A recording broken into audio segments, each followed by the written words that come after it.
hacer una clase corta nada más, que nos falta, que es obstrucción intestinal, ¿no? Síndrome de obstrucción intestinal, ¿no? En realidad, ya cuando tengan la práctica, digamos, en el hospital, ¿no? Se van a encontrar con mucha frecuencia con cuadros de obstrucción intestinal, ¿no?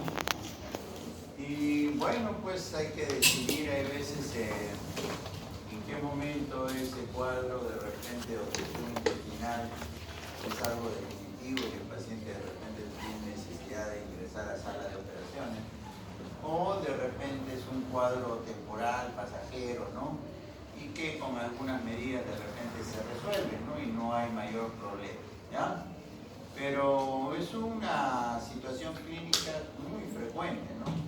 Si alguno de ustedes de repente en algún momento también se orienta por alguna de las especialidades quirúrgicas, sobre todo cirugía general, van a ver con bastante frecuencia cuadros de obstrucción intestinal, ¿no? Y lo van a llamar igual, ¿no? Para definir si de repente, digamos, qué es lo que hay que hacer, ¿de acuerdo? Entonces, debemos saber entonces cuáles son las características clínicas, ¿no es cierto?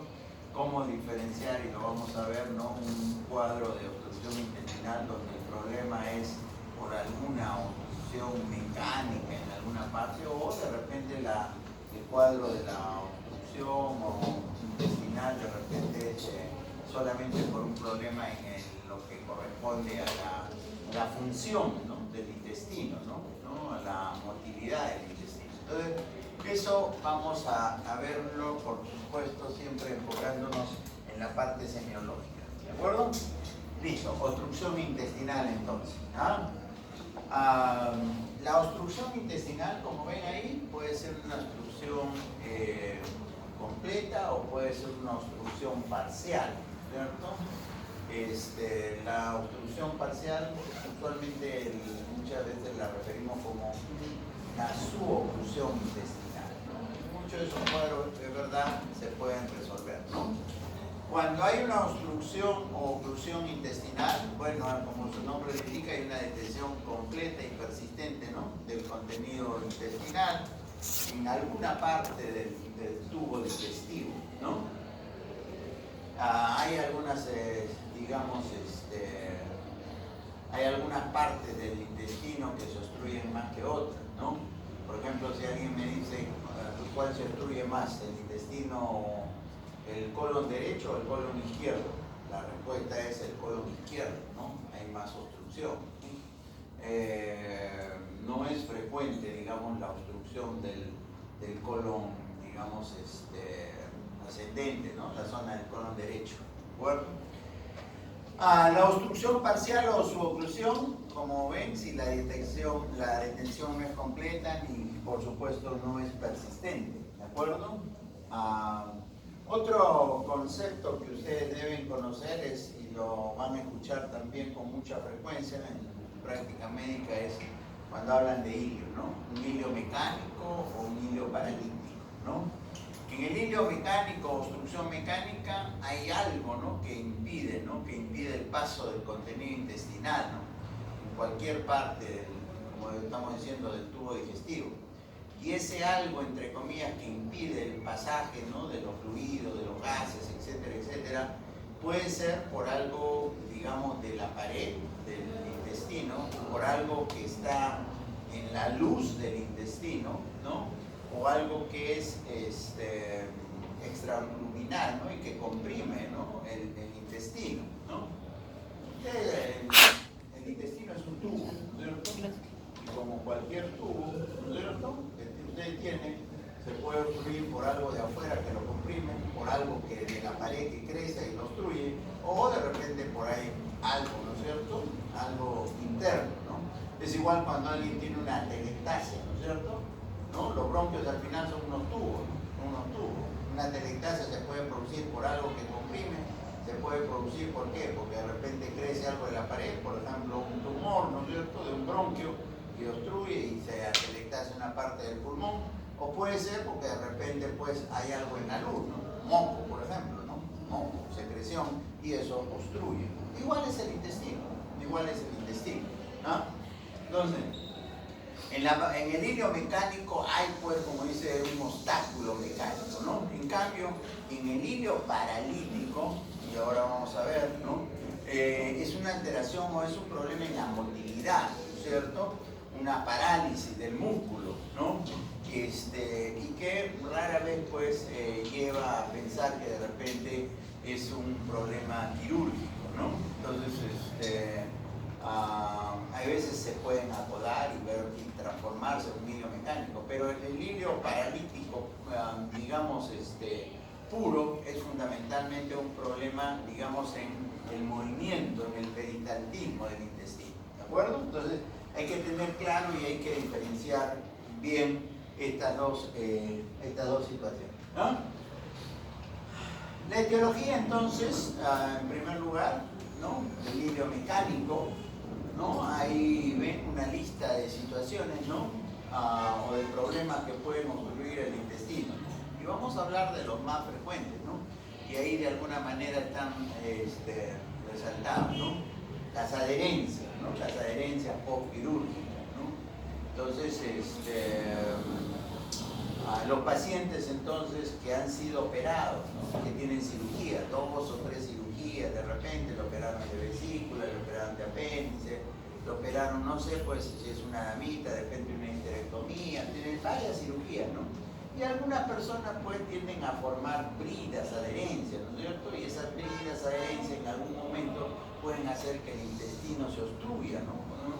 Entonces es muy frecuente, ¿no? Muy frecuente. Entonces cuando yo voy a sospechar, ¿no? De que un paciente de repente llega con una distensión abdominal, sospecho que es una obstrucción, ¿cuándo va a sospechar de bridas y adherencias? Cuando veo pues, que de repente en el abdomen hay varios cortes, ¿no es cierto? Como es lógico, ¿no? Entonces, por eso yo en la mañana les decía a mis alumnos, lo primero que tienen que observar, ¿no? Observar bien qué cosa hay en la pared, qué cosa hay, ¿no? En el abdomen, qué es lo que observan, ¿de acuerdo? Y importante pues ver algunas cicatrices quirúrgicas, ¿no? Porque si llega con un cuadro que a ustedes les hace pensar en una obstrucción intestinal, lo primero que van a decir, de repente son bridas o adherencias, ¿de acuerdo? Muy frecuente, muy frecuente. La otra cosa es hernias, ¿no? Las hernias, ¿de acuerdo? Hay hernias umbilicales, hay hernias las más frecuentes, ¿no? Inguinales, pero hay más hernias, ¿no? Hernias epigástricas, ¿no? La hernia de epiga, etcétera, etcétera. Pero digamos que las dos más frecuentes son las hernias umbilicales y las hernias inguinales. Y a veces, pues, estas hernias se encarceran, ¿no? Que es lo que, digamos, cuando hablamos de que una hernia está encarcerada, cuando, ¿no? Protruye la hernia, ¿no? Y uno no la puede volver a introducir, ¿cierto? O sea, uno trata de introducir la hernia y no puede, ¿no? Entonces una hernia que probablemente esté encarcelada y eso ocasiona obstrucción intestinal, ¿no? Cuanto más pequeña a veces la hernia, a veces es más posibilidad, digamos, de que de repente haya una encarcelación. Hay que diferenciar una hernia de una eventración, ¿no es cierto? En la hernia es la salida, ¿no es cierto?, de las asas intestinales a través de un orificio natural, ¿de acuerdo? En cambio, cuando hablamos de eventración, no es un orificio natural, sino es una debilidad en la pared, de repente por alguna cirugía previa, ¿no? Entonces ustedes tienen un bulto ahí, puja el paciente y se le sale un bulto, ¿no? Y de repente, pues, o hay una separación de los restos, una diastasis, o de repente hay una cirugía previa y eso ha debilitado la pared y entonces se protruye, ¿no? Eso es una eventración, ¿de acuerdo? Para diferenciar de lo que es una hernia. Una hernia, entonces, es la salida del contenido intestinal, pero por un orificio natural, no creado, ¿de acuerdo? En el caso de la eventración. Muy bien, las hernias, entonces, otra situación muy frecuente, ¿no? Masas extraluminales, tumores, abscesos, masas inflamatorias que provocan obstrucción, no es muy frecuente. La otra cosa es los polvos, ¿no? Los polvos, ¿no? No todas las personas tenemos el mismo tamaño en el intestino, ¿no? Ustedes saben que la alimentación de la sierra, ¿cierto? hace que muchas personas que provienen de esa zona tengan el intestino más largo y más grande, ¿no? O sea, lo que llaman un dólico megacolon, ¿de acuerdo? Entonces, cuanto más grande es el intestino, ¿de acuerdo?, ¿no?, más redundante, mayor posibilidad de que en algún momento, digamos, pudiera torcerse y dar un cuadro de obstrucción intestinal, ¿no? Entonces, si a alguien le dicen que viene de la sierra, ¿no?, entonces, y que viene con un cuadro de obstrucción, ¿no?, por supuesto eso lo comprobarán con una tomografía, con una radiografía, etcétera, etcétera, observando algunas características, ¿no?, en el contexto de los pacientes que tienen pólvulos. Entonces, pólvulos es la torsión, ¿no es cierto?, de una parte del tubo digestivo, ¿no? Generalmente, ¿qué se puede torcer? El estómago se puede torcer el intestino delgado, pero lo más frecuente es que se tuerza el intestino grueso, y dentro de ello, sobre todo, el colon izquierdo, ¿de acuerdo? El colon izquierdo, el colon descendente, ¿ah?, por si acaso. Entonces, ¿no?, también es una situación frecuente, ¿no? Intususcepción es más raro, ¿no? Eso se ve en niñitos. ¿Qué cosa es la intususcepción? ¿La intususcepción qué cosa es? Antonella, ¿qué cosa es la intususcepción? El intestino es un tubo y hay veces otra parte del intestino se mete dentro, ¿no es cierto? Eso es la intususcepción, ¿no? Y eso provoca obstrucción. O sea, un intestino se mete dentro, digamos, de un asa intestinal, ¿no? Eso es la intususcepción. Eso se ve más en niños, ¿no?, como vamos a ver. Pero no, eso sí, más infrecuente, ¿no? Pero los otros sí, ¿de acuerdo? Ilio mecánico, ¿no es cierto? Pero el problema no está, digamos, por fuera, sino el problema está en la luz intestinal, ¿de acuerdo? Y ahí está subrayado. Lo más frecuente es la impactación fecal. O sea, las heces, ¿de acuerdo?, pueden provocar una obstrucción intestinal.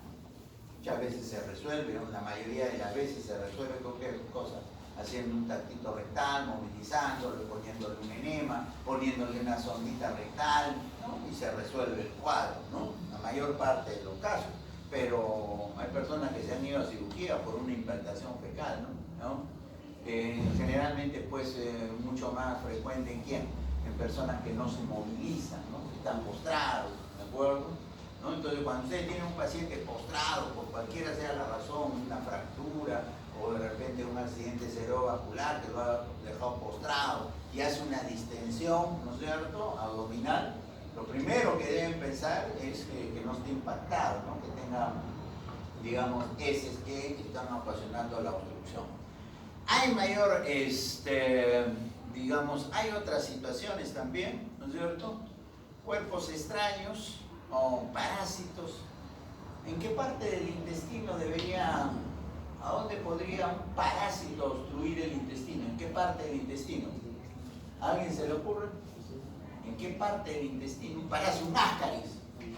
¿Conocen el ascaris? ¿No han visto? Aunque sea en foto, ¿no? ¿En qué parte del intestino podría obstruir el ascaris? ¿A nivel de dónde? ¿A nivel de dónde se les ocurre? ¿En qué parte? ¿En el intestino delgado? ¿En el duodeno? ¿En dónde? ¿En el intestino grueso? ¿En qué parte? ¿En qué parte se podría atracar, entre comillas, un parásito como el ascaris y provocar una obstrucción intestinal? Nadie se le ocurre, ¿no? Hay veces, hay una situación que también se llama el hilio biliar.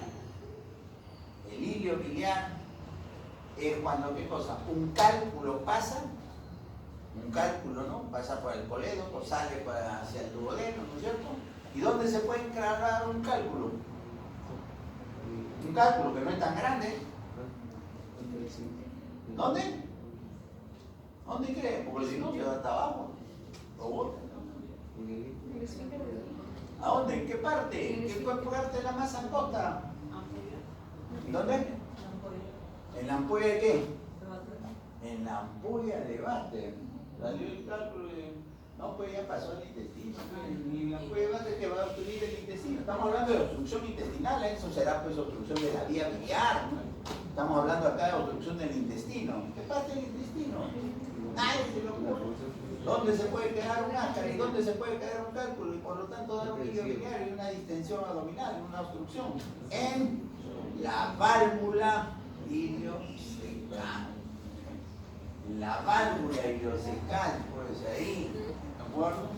Ya esa es la zona más angosta del intestino, ni saben ustedes anatomía, ¿no?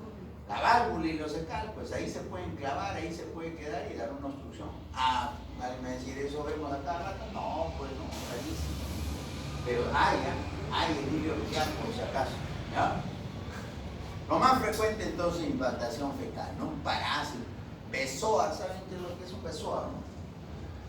¿Saben lo que es un besoar? ¿Qué cosa es un besoar? No, un besoar. ¿No? ¿Qué cosa es? ¿Alguien? ¿Nunca han escuchado un besoar? Besoar es una masa, ¿no? Una masa que puede ser de algo, personas, sobre todo eso se ve en personas que tienen trastornos psiquiátricos, ¿no? Y que se comen cualquier cosa, pues, ¿no? O sea, puede ser mezcla de pelo, mezcla de tela, mezcla de, ¿cómo se llama?, de papel, etcétera, pero forma una masa, ¿no?, que puede provocar obstrucción, como le digo, pero eso se ve sobre todo en las personas, digamos, psiquiátricas, ¿no?, que pueden comer, pues, digamos, ese tipo de material, ¿no? Y desde el punto de vista de cuando el hilio mecánico es por un problema en la pared del intestino, ¿no es cierto?, en la pared del intestino, o sea, las neoplasias, ¿no? ¿En qué entonces parte del intestino? Cuando hay un tumor puede dar una obstrucción intestinal con mayor frecuencia, lo que yo les decía. De todo el intestino, cuando hay una tumoración que parte de la pared, entonces lo que más se obstruye es el colon descendente o el recto. ¿De acuerdo? Esos son, digamos, los sitios, ¿ya? La neoplasia. Entonces, todas esas situaciones, entonces, no se olviden, el intestino es un tubo, ¿de acuerdo? Y como tal, puede ser algo que lo comprima, puede ser algo que esté en la luz, o puede haber algo de la pared que crece y cierra el intestino y provoca obstrucción. ¿De acuerdo? Ya. Entonces, cuando uno habla de obstrucción intestinal, ahorita vamos a hacer la semiología, pero cuando uno habla de obstrucción intestinal, probablemente las tres patologías, como ven, más frecuentes son la hernia, la adherencia y el cáncer de colon. ¿De acuerdo? ¿Ah? 50%, 15 son 30, casi miren, el 80% probablemente de los cuadros de obstrucción intestinal están representados por estos tres problemas, nada más. O sea, es lo más frecuente, ¿de acuerdo? O sea, un 20% son todo el resto, ¿no? El resto, digamos, de situaciones, ¿no? Pero es, digamos, lo más frecuente. Eso es cuando es un problema mecánico, ¿no es cierto? Pero también, ya les decía, cuando hay problemas, digamos, el hilio es un hilio paralítico, ¿no? Entonces, les decía, el hilio paralítico, el problema no es algo que esté comprimiendo, sino es un problema en la motilidad, en el movimiento del intestino, una parálisis del intestino, ¿no? Y eso, por ejemplo, se ve en los posoperados, ¿no es cierto? Clásico. A una persona que lo han operado, ¿qué le dicen? ¿Qué le dicen cuando lo han operado? No hables, o no hables, te vas a llenar de gases. ¿No le dicen? ¿No es lo clásico que ustedes escuchan? ¿Por qué? Porque la anestesia lo que ha provocado, ¿qué cosa? Una parálisis del intestino. Y hay una obstrucción, entre comillas, ¿no es cierto? Pero en este caso creada adrede, ¿no? Para producir la parálisis. ¿De acuerdo? ¿Ah? Por si acaso, ¿no? Cuando hay una peritonitis, cualquiera sea la causa, ¿de acuerdo? Cualquiera, una apendicitis que se perforó, un tumor que se perforó, un divertículo que se perforó, una tuberculosis que se perforó, etcétera, etcétera, y da peritonitis, o sea, una infección en el peritoneo, por mecanismo reflejo se paraliza el intestino, ¿de acuerdo? Y claro que lo fundamental es el problema, pues, de la perforación, ¿no? Pero la peritonitis puede dar, digamos, un hilio reflejo, entonces un hilio paralítico, ¿no? La hipocalemia, ¿no? Yo podría plantearles una historia clínica de qué cosa. de un paciente que viene con una historia de diarrea, tiene como un mes que está con diarrea, y ahora viene con una distensión abdominal, ¿de acuerdo? Una distensión abdominal, ¿no? Lo evalúan y consideran que es un ilio paralítico. ¿Cuál podría ser la primera causa? Diarrea, eso da hipocalemia, ¿no es cierto? Y eso podría ser la primera causa, digamos, de la obstrucción intestinal, ¿no? La causa más frecuente, ¿no? Entonces, hipocalemia, ¿de acuerdo? Los pacientes que, por ejemplo, reciben algunos medicamentos, ¿no? Producen pérdida de potasio por el riñón y eso da hipocalemia y entonces eso puede dar un ilio paralítico, una distensión abdominal, ¿de acuerdo? Entonces, ahí ven mayores cosas, ¿no? Los hipotiroideos, el coma diabético, la cetoacidosis diabética puede dar, digamos, un ilio de tipo paralítico, ¿no? Entonces, es simplemente para que ustedes vean un poco la etiología. ¿Ya? Antes de hacer la parte semiológica, también algo de fisiopatología. ¿Qué es lo que ocurre cuando el intestino se distiende, cuando el intestino se obstruye? ¿No es cierto? ¿De qué se va a llenar? De dos cosas nada más, de agua y de gas. ¿No es cierto? De agua y de gas. ¿De acuerdo? Por eso se va a distender. ¿De acuerdo? Porque se llena de gas. ¿El gas de dónde viene? De la deglución. ¿No es cierto? ¿El gas de dónde viene? De la fermentación bacteriana. Ustedes saben que la fermentación bacteriana produce gas, ¿no es cierto? Entonces de ahí también, ¿no es cierto? Y bueno, fundamentalmente, ¿no es cierto? ¿El agua de dónde va a venir? De lo que uno toma. Y por supuesto, ¿el agua de qué cosa? De todas las secreciones, ¿no es cierto? ¿No? Entonces, cuando el intestino se paraliza, cuando el intestino se obstruye, dos cosas nada más van a ser: gas y agua, y líquido, es lo que hay. Y eso es el punto fundamental, ¿no es cierto? Porque como le digo, ¿no? Es el punto fundamental para que se produzcan todos los trastornos que pueden haber, ¿no?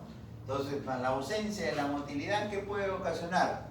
Si el intestino se paraliza, se obstruye, va a haber mayor proliferación bacteriana, ¿sí o no? Cuando las bacterias están ahí, pues, entonces comienzan a multiplicarse. Y si se multiplican, las bacterias pueden atravesar la pared intestinal. Eso se llama translocación bacteriana, ¿de acuerdo? Proliferación, translocación bacteriana. ¿Y eso qué va a dar? Septicemia, ¿no es cierto?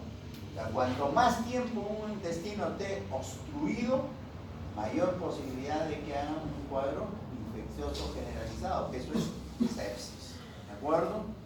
Cuando hay ¿no? La distensión, problema en la motilidad, ¿no es cierto? La distensión intestinal. Cuando se distiende el intestino, ¿eso qué ocasiona? Que no hay una buena absorción, ¿de acuerdo? Pues no es lo mismo un intestino que esté funcionando bonito, que no esté, ¿no? Distendido. Eso disminuye la absorción y eso lleva a la pérdida, ¿no es cierto?, de agua, electrolitos, deshidratación, la oliguria, ¿no es cierto?, como producto de la deshidratación, disminución del gasto cardíaco, etcétera, etcétera, ¿no es cierto? Ya, se van explicando un poco los mecanismos fisiopatológicos, ¿no? Vómitos, pues, ¿no es cierto? Un paciente que va a presentar vómitos, ¿no? Aparte del dolor, la distensión, ¿qué va a presentar? Vómitos, ¿no es cierto? ¿Qué va a vomitar? El líquido que se ha acumulado ahí, ¿no es cierto? Y eso lleva más a hidratación, etcétera, etcétera, ¿no? Entonces, un poco, digamos, la fisiopatología, ¿no? Y por qué se dan las manifestaciones clínicas que vamos a ver, ¿ya?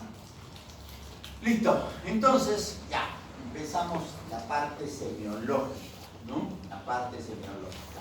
Esta parte introductoria para que ustedes más o menos tengan una idea general de cómo se da la obstrucción y, digamos, cómo que pueden haber pues obstrucciones mecánicas, obstrucciones, digamos, de tipo funcional, ¿no? Los ilios paralíticos. Muy bien, entonces, las obstrucciones intestinales se pueden ver en cualquier edad, ¿no es cierto? Dependiendo de la edad, ¿no? Van a aparecer, digamos, determinadas etiologías, determinadas causas. ¿De acuerdo? Por ejemplo, si se da un recién nacido puede hacer una distensión abdominal, ¿de acuerdo? Una obstrucción. Y eso usualmente se da por, lo más frecuente es el ilio, ¿no es cierto? El ilio meconiano, ¿no es cierto? Es lo más frecuente, ¿no? Los bebitos, ¿no es cierto? Que se pasaron de su tiempo que tenían que salir, cuando salen mucho meconio, se aspiran el meconio y ese meconio se puede impactar, ¿de acuerdo? O puede ser muy espeso, se puede impactar y entonces eso provoca obstrucción, ¿de acuerdo?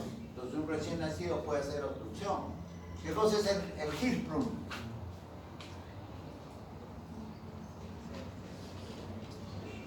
¿Nunca han escuchado? ¿Qué cosa es la enfermedad de Hirschsprung? Es un problema congénito. ¿Es la ausencia de qué? De los plexos mientéricos, ¿no es cierto? Y eso lleva a qué cosa? A que hay una parálisis del intestino, ¿no? Los plexos mientéricos, ¿no? El plexo de Auerbach, ¿no han escuchado? Eso deben haber llevado, ¿no es cierto? En anatomía, en algo deben haberle dicho. Ya, o sea, pudiera ser, digamos, una causa. Pero evidentemente, si en un recién nacido, probablemente lo más frecuente que sea, o uno debería plantear un hilo meco, ¿de acuerdo? Es igual como un recién nacido que tiene ictericia, lo más probable que cosa sea, no van a pensar inicialmente que tiene una anatresia, ¿no es cierto? Lo más probable es que eso tenga que ver con un problema de incompatibilidad, ¿no es cierto? La lactancia materna de ictericia, ¿no es cierto? La ictericia. Más raro pues sería que yo piense como primera posibilidad que sea un problema de alguna atresia, algún problema en las vías biliares, ¿no? Eso sería más raro. Muy bien, niñito va creciendo y de repente ahí se agrega la intususcepción. Ya les he dicho qué cosa es la intususcepción, ¿no? Ya hablamos de adultos jóvenes, hernias sobre todo, ¿no es cierto?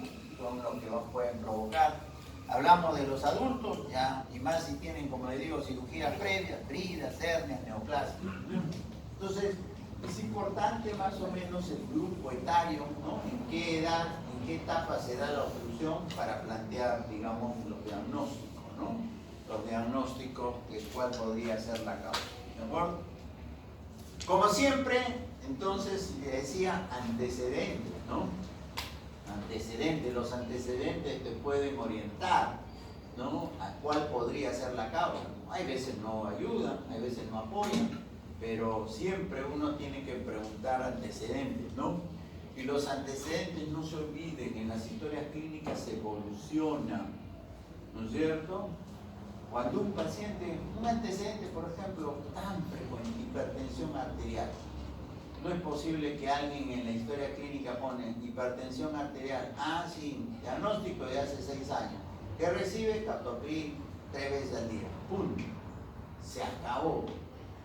Eso no es sacar un antecedente, ¿no es cierto? Cuando alguien es hipertenso, está bien, tienen que preguntarle desde cuándo eres hipertenso, ¿no? Tienen que preguntarle qué cosa es lo que estás tomando, está bien, ¿no es cierto? Pero hay muchas cosas más que tienes que tomar y preguntarle, ¿no? ¿Te controlas bien con ese tratamiento? ¿Tu presión anda bien con ese tratamiento que estás recibiendo con el captopril? Sí, doctor, sí, es normal. ¿Por qué es normal tu presión? Porque no me duele la cabeza. ¿No? ¿Y acaso a todos los hipertensos les duele la cabeza? ¿No? ¿No es cierto? Entonces lo que tendría que preguntarle qué cosa es, ¿te tomas la presión? Sí, doctor, sí me tomo la presión. ¿Cada cuánto tiempo? Cuando voy al médico. ¿Y cada cuánto tiempo vas al médico? Cada 3 meses. ¿Ven? Entonces, esos datos no están en la historia. ¿No es cierto? Esos datos no están en la historia. No están en la historia. ¿Te han detectado? ¿Te han hecho chequeo para ver si has tenido alguna complicación por tu hipertensión? ¿Te han hecho un fondo de ojo? ¿Te han hecho una evaluación ecocardiográfica para ver si tienes tu corazón ahí hipertrófico? ¿Te han evaluado tus riñones para ver si la hipertensión está dañando tu riñón? ¿No? Pero eso no preguntamos. Pero no se olviden, importantísimos son los antecedentes. ¿De acuerdo? Importantísimos son los antecedentes. Y así, ¿no? Entonces, una neoplasia, ¿no? Ah, sí, una neoplasia. ¿De qué cosa? Ah, del colon. Ah, muy bien. ¿Cuándo fue? Hace 3 años. Ah, ya, muy bien. ¿No? Hace 3 años, cáncer de colon. Un punto. ¿No es cierto? ¿Y todo el resto? ¿Qué tipo de neoplasia fue? ¿En qué estadio estabas cuando te diagnosticaron? ¿Qué cosa aparte de la cirugía, qué cosa te dieron? Quimioterapia. Ah, muy bien. ¿Y qué quimioterapia recibiste? Si no sabes, bueno, busca en la historia antigua, ¿no es cierto? Porque la quimioterapia tiene efectos colaterales después de mucho tiempo, ¿o no? ¿No es cierto? Puede haber, ¿no es cierto? Ah, muy bien. ¿Cuándo ha sido tu último control del cáncer? Ah, hace 2 meses. ¿Qué te dijeron? No, no me dijo nada, que todo estaba bien. ¿Pero te hicieron tomografías de esto? Sí, a ver, vamos a mirar la tomografía, ¿no? A ver si es bien, si está bien. Pero los residentes cuando hacen las historias, cáncer de colon hace 2 años, punto. ¿No? Eso no es. Por eso es importante los antecedentes, ¿ya? Sobre todo los antecedentes patológicos, ¿no? Porque nadie va a decir tampoco la vivienda, el material, no, ya eso es para usted, ¿no? Ah, es que tiene tres habitaciones, que una tiene baño, que la otra no tiene. Eso es lo que te quiero. Discúlpeme la expresión, ya, lo tienen que hacer en la historia, ya hacen un copy paste, pero hay cosas más importantes, ¿no? Hay cosas importantes, pues. Bueno, no digo que no lo hagan, ¿no? Porque alguien me dice, uy, doctor, usted está diciendo que no hagan eso. No, tienen que hacerlo, pero hay cosas importantes, pues, ¿no? Entonces, cirugía, ¿no? ¿De qué te operaron? ¿No es cierto? ¿De qué te operaron? ¿Hubo alguna complicación en la cirugía? Porque si ha habido complicaciones en alguna cirugía, ¿eso qué llama? ¿Eso qué dice? Que de repente hay mayor posibilidad de que tenga bridas y adherencias, ¿o no? Lógico, ¿no es cierto? ¿No? Entonces, es importante, no es cuestión de decir, lo operaron y punto, ¿no? Es como si alguien le dijeron, ah, tiene tuberculosis, ah, muy bien, y recibió su tratamiento. Ah, sí, ¿no? ¿Cuánto tiempo recibiste el tratamiento? 1 año, doctor. 1 año. Entonces, ¿qué pasó? ¿Por qué te dieron 1 año de tuberculosis de tratamiento? Si lo normal es 6 meses. Entonces ya te hace pensar que hubo algún problema, ¿no es cierto? ¿No? Igual es en la cirugía, ¿de acuerdo? Entonces no se olviden de preguntar eso. Bueno, antecedentes quirúrgicos previos, historia de diarrea, ¿no es cierto? Lo que yo les decía, hipocalemia, para sospechar, ¿no? Para relacionarlo con el problema por el que viene, ¿no? Si un paciente ha bajado de peso, ¿no es cierto? Un síndrome consuntivo, tipo oréxico, no come, hace como 3 meses, 4 meses que no está comiendo, está bajo de apetito, entonces viene con una obstrucción intestinal, entonces yo voy a plantear de repente una neoplasia, ¿no? Por supuesto comenzaré a buscar signos de neoplasia, ¿no? Del tubo digestivo, etcétera, ¿no? Si un paciente tiene una arteriosclerosis importante, ha tenido un accidente cerebrovascular, no sé, pues de repente ha tenido un infarto, de repente tiene insuficiencia arterial periférica, ¿qué me indica a mí? Que tiene una arteriosclerosis, acaso solamente en la pierna, solamente en el corazón, en el cerebro, no, ese está por todos lados. Y entonces, ¿por qué no puede hacer de repente una isquemia mesentérica? Tengo que sacarle la historia, ¿qué cosa? De angina intestinal, ¿no es cierto? Preguntarle qué cosa, cuando come o a los familiares han notado, se queja de que le duele, ¿no?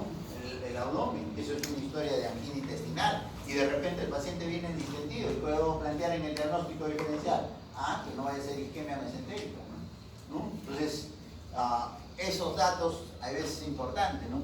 Diabetes, ¿no?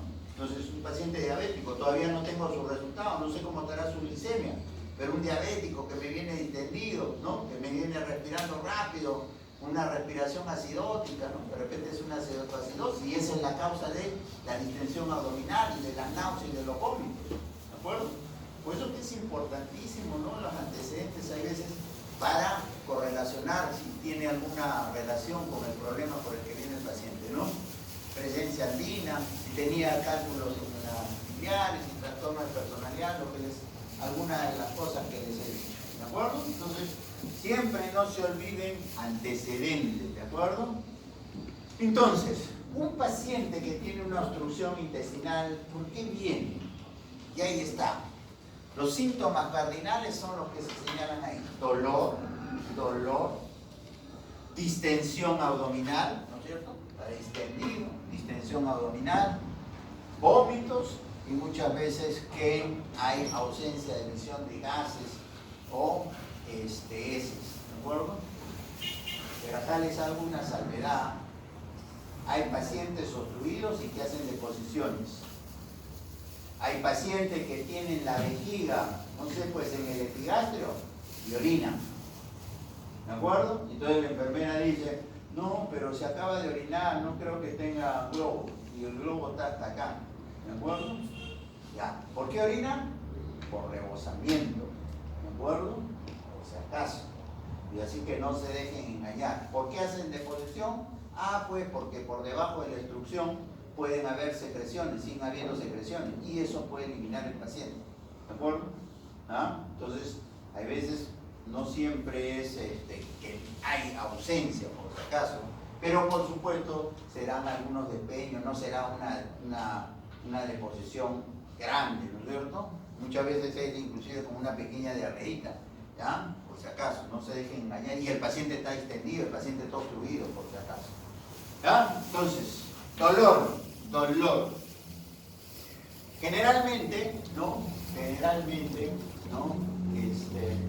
El dolor es en el mesogastrio, ¿no? El dolor generalmente es en el mesogastrio, inicialmente, ¿no? Después se puede hacer muy difuso, ¿no? Cuanto más tiempo pase alguien cuando el intestino se distiende, eso provoca ¿qué cosa? Que no haya una buena irrigación, por si acaso. La distensión del intestino ocasiona isquemia, ¿de acuerdo? Entonces, no solamente duele porque se distiende, sino porque cuanto más tiempo se distiende, va a haber menor cantidad de sangre que le llega a ese intestino. Eso es isquemia y eso da más dolor, ¿de acuerdo? ¿Ah? Y muchas veces, entonces, después puede haber irritación peritoneal, el dolor es difuso, ¿de acuerdo? El dolor en el hilo mecánico, como ven ahí, es tipo retortijón, ¿no es cierto? ¿No? Como si fuera dolor así espasmódico, ¿no? Dolor tipo retortijón, lo que nosotros llamamos cólico, ¿no? Común y corriente, ¿no es cierto? ¿No? Pero también ya cuando hay signos de repente de irritación peritoneal, puede ser el dolor continuo, no intermitente del dolor tipo cólico, ¿no?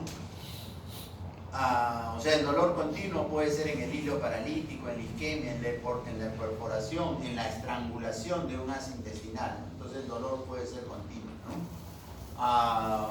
Entonces eso es importante. La distensión, ya saben, ¿no? Es básicamente por lo que le decía, ¿no? Por la acumulación de aire y líquido, ¿no? Eso es lo que ocasiona la distensión abdominal, ¿de acuerdo?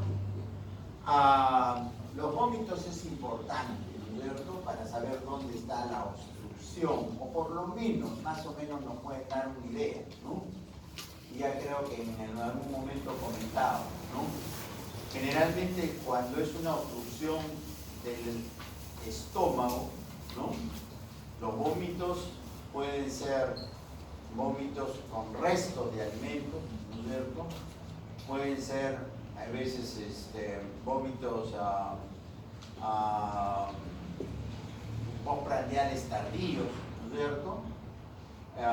Pueden ser vómitos, a veces, con contenido, digamos, borráceo, ¿no es cierto? O sea, vómitos oscuros, ¿no? Cuando la obstrucción es del intestino delgado alto, ¿no? Pueden ver los vómitos biliosos o pueden ver los vómitos porráceos, ¿de acuerdo? Porráceos, no con B, sino con P, ¿de acuerdo? Porráceos, que son digamos, unos vómitos medios verdosos o medios oscuros, ¿no? Con los llamados vómitos, digamos, porráceos, y eso habla de repente de un problema en el intestino delgado, pero en duodeno, yeyuno, pero yeyuno alto, ¿no? Y luego vienen, ¿qué cosa? Los vómitos fecaloideos, ¿no? Que hablan de una obstrucción un poco más baja ya, ¿no? Entonces, en el intestino más bajo, o de repente inclusive en el colon, ¿no? Los vómitos fecaloideos, ya como su nombre le indican, pues, o sea, salen y ustedes ¿no? El olor, ¿no es cierto? El olor a las heces, ¿no? Es notorio, ¿no? Es diferente. Los otros generalmente no dan ese olor, ¿no? Entonces va a depender, por eso es importante cuando una persona vomita, que miren el vómito, ¿no? Cuando una persona tiene diarrea, que miren la diarrea, ¿no? Porque las enfermeras dicen diarrea nomás, pero ustedes tienen que mirar si hay moco, si hay sangre en la deposición, ¿no es cierto? Igual son los vómitos, ¿no? O por lo menos si el paciente está obstruido y está con una sonda nasogástrica a gravedad, mirar la bolsa, qué cosa es lo que hay, cuál es el color que tiene ahí, ¿de acuerdo? Le va a dar una idea de dónde está la obstrucción, ¿no? Por si acaso. Listo, entonces al inicio los vómitos pueden ser por mecanismo reflejo, por dolor, por distensión, pero posteriormente puede ser ya regurgitación del contenido, ¿no? De las asas intestinales, ¿no? Al inicio alimentario, portablemente bilioso, porráceos, fecaloideos, etcétera, etcétera, como les decía, depende del nivel de la obstrucción, ¿no? Y como les decía, la eliminación de gases y heces no es un síntoma constante, ¿no? De todas maneras, ustedes tienen que preguntarle a un paciente, ¿ha hecho deposición? ¿Cuántos días que no hace deposición? ¿No es cierto? Para tener una idea, ¿no? Pero no se dejen engañar, como les digo, que de repente el paciente está obstruido y de repente tenga pequeñas deposiciones, ¿no? Eso puede suceder, ¿no? Pero no es lo usual tampoco, ¿no? Listo, entonces, ¿cómo encontrarán a un paciente que tiene una obstrucción intestinal desde el punto de vista de la inspección que pueden encontrar? Bueno, lo primero que tienen que hacer es tomarle sus funciones vitales, ¿no? Porque si el paciente ha estado vomitando, se deshidrata, ¿no es cierto? O si el paciente no vomita, ¿de acuerdo? Se crea en el intestino, ¿no? En el intestino se crea lo que se llama el tercer espacio, esa acumulación de líquido, ¿de acuerdo? Que no se mueve, eso es un tercer espacio. Y eso también lleva ¿a qué cosa? A cuadros de deshidratación, ¿no? Entonces, lo primero que tienen que evaluar en un paciente que tiene deshidratación, ya saben, y eso deben haberle enseñado, ¿no es cierto? Cuando han hecho el examen, digamos, la parte de semiología general, ¿no es cierto? ¿Cómo se evalúa la hidratación? La hidratación primero se evalúa con las funciones vitales, ¿de acuerdo? Un paciente que está deshidratado, está hipotenso. Un paciente que está deshidratado, está taquicárdico, ¿no es cierto? Está un poquito hiperventilando, ¿de acuerdo? Así están los deshidratados. Después ya viene todo lo que le han enseñado de repente, ¿no es cierto? Pero igual acá, ¿no es cierto? Dolor, signo de deshidratación. En el abdomen, ¿no? Desde el punto de vista ya del examen preferencial, lo que hemos dicho, ¿no? La distensión, hay que mirar las cicatrices, hay que mirar si hay alguna masa en alguna parte, ¿no? Lo primero, temprano les decía a mis alumnos, cuando uno examina un abdomen, en primer lugar lo tiene que descubrir bien, de acá hasta por encima, digamos, debajo de la sínfisis del público. No se olviden de mirar las zonas inguinales, ¿no? No se olviden, tienen que descubrir bien. Así que los que vayan a dar examen conmigo, no sé, alguno de Rota, como les voy a tomar examen a los que van a venir a rotar conmigo, les voy a decir así, como les decía, así de simple, examinan el abdomen, nada más, ¿no? Porque hay algunos que examinan, ¿no? Me acuerdo cuando le tomé respiratorio, algunos que me decían no tiraje, ¿no? Ni siquiera le habían levantado la bata, ¿no? Pues decían, no sé cómo, a través, ¿no? Veían, ¿no? Que no tenía tiraje, no había aboderamiento, ¿no? O sea, a través de la bata, entonces la miraba así, ¿no? Unos ojos que tenía. Eso todavía no he conseguido yo, pero acá mis alumnos sí conseguían. Los pacientes hay que descubrirlos y mirar. ¿Cuántas veces ahí llega una emergencia, el paciente está séptico, está infectado, comienza pulmón, está bien, no orina, no parece. Diarrea, ya me lo estaba, no estaba con diarrea. ¿De dónde le da la infección? ¿De dónde se da la infección? Claro, el abuelo está postrado, nadie lo ha volteado, semejante cara, ¿no? ¿Cuántas veces los residentes me han visto una cara, porque ni siquiera no han volteado al paciente, ¿no? Entonces los pacientes no se les tiene miedo, ¿ya? Los pacientes se les examina, por supuesto hay que tener el pudor, ¿no? Hay veces los pacientes, claro, ¿no? Son difíciles, ¿no? Cada vez es más difícil. Pues. Antes yo he hecho casi la mayor parte de los cursos en el 2 de mayo, ¿no? Por eso el doctor Carita nos conocemos bien, ¿no? Ahí nadie reclamaba, ¿no? Tú lo volteas de cabeza al paciente y nadie te reclamaba, ¿no? Ahora el paciente, no, tú vas y alguno te vota, no, se ocurre, pues es diferente, ¿no? Pero bueno, en lo posible tienen que examinar, muchachos, ¿de acuerdo? Tienen que examinar, ¿no? Y ahora encima que están con esto de la computadora, ¿no? Que hacen el copy y pega, ¿no? El otro día una de las internas, no sé si vieron, había copiado que parece que otro paciente que tenía ¿cómo se llama? La pierna derecha no la movía, ¿no? Y había hecho el copy y pega, ¿no? Y en el examen del otro paciente estaba que con la pierna no la movía. ¿Pero qué cosa hay en la pierna? No, ¿quién se había hecho el copy y pega del otro paciente? Le había atribuido que no movía la pierna. ¿Ah? Entonces, ya. Como yo le digo, yo prefiero que me digan, doctor, ¿sabe qué? No lo hice, a que me digas pulmones normales, cardiovascular, ruido cardíaco rítmico, ¿no es cierto? Y ni siquiera le ha puesto el estetoscopio en el corazón. Yo prefiero que me digan, no, doctor, no lo hice. ¿Sabe por qué? Porque si no estás perjudicando al paciente. De repente tiene una arritmia y tú estás poniendo ruido cardíaco normales. ¿De acuerdo? Entonces mejor digan, no lo hice, no. Como la internacional ahora en la mañana, ¿no ha leído el caso? Sí lo he leído, no sabía ni el nombre, ni la edad del paciente, ni cuánto tiempo de enfermedad tenía. Mentira, ¿sí o no? ¿Sí o no? ¿Había leído? Ni Nietzsche había leído. ¿Sí o no? Y te dice, sí he leído. Yo prefiero que me digan, no he estudiado, doctor, sí, no lo vi, me quedé jateando. Ya, pues está bien, te quedaste jateando. A que estén mintiendo,